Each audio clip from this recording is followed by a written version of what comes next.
안녕하십니까 검사님. 네, 안녕하세요.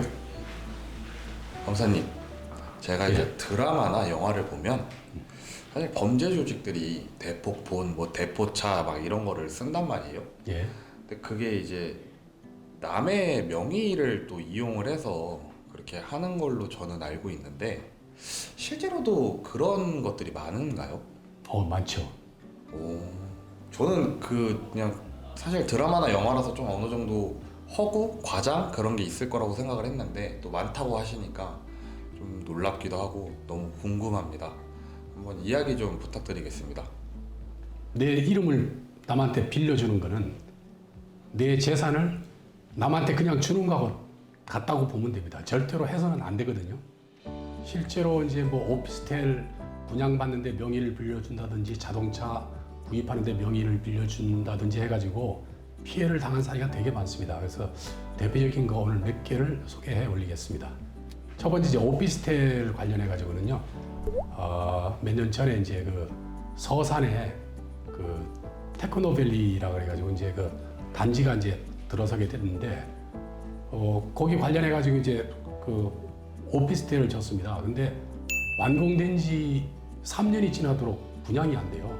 그래가지고 이제 이걸 어떻게 하나 그러다가 이제 분양 대행업자가 이제 잔머리를 쓴 게 이제 거기 주민들이라든지 또 이제 다른 그 지역의 사람들을 상대로 분양을 당신 이름으로 받아주면은 돈을 준다, 뭐 한 몇백만 원 준다 이렇게 하고 그 다음에 계약금, 중도금, 잔금 이런 건 우리 회사에서 다 내니까 절대로 걱정할 필요 없다. 그리고 등기를 완전히 당신 이름으로 넘겨갈 때는 한 400만 원 준다. 이랬더니 그 나이 많이 들으신 분들이 또 그걸 믿고 명의를 빌려줬습니다.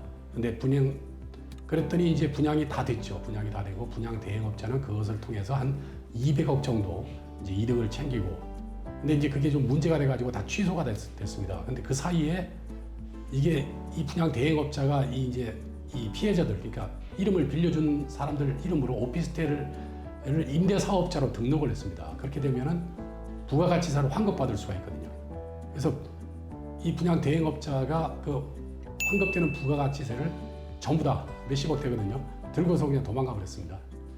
그래가지고 결국 분양됐던 게 취소가 되니까 국세청에서 환급된 부가가치세를 돌려다오 이래가지고 명의를 빌려준 사람을 상대로 이제 독촉장이 날라왔습니다. 그게 작게는 2천만 원, 많게는 뭐 3천, 뭐 어떤 좀 크게 이렇게 한 사람들은 억대가 넘고요. 그래서 그걸로 인해 가지고 신용 불량자가 되고 그 다음에 뭐 이혼을 한다든지 심지어는 뭐 극단적인 선택까지 한 그런 진짜 안타까운 그런 사연들이 있었습니다.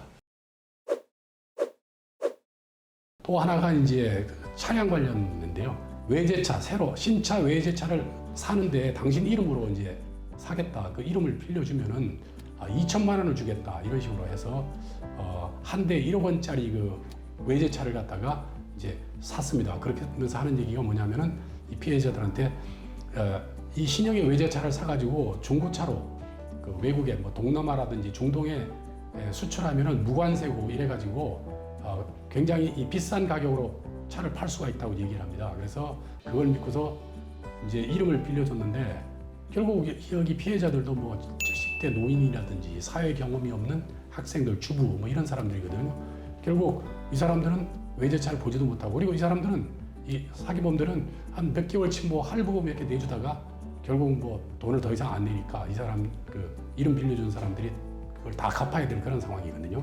심한 경우는 이제 차가 이제 대법 차량으로 이제 막 유통이 되면서 그 운전하는 사람들이 이제 또 막 그 뭡니까 교통법규 위반 뭐 이렇게 하니까 또 그게 고지서가 아닌 명의인들한테 이 이름 빌려준 사람한테 통지서가 날라오는 그런 또 문제가 있었고요.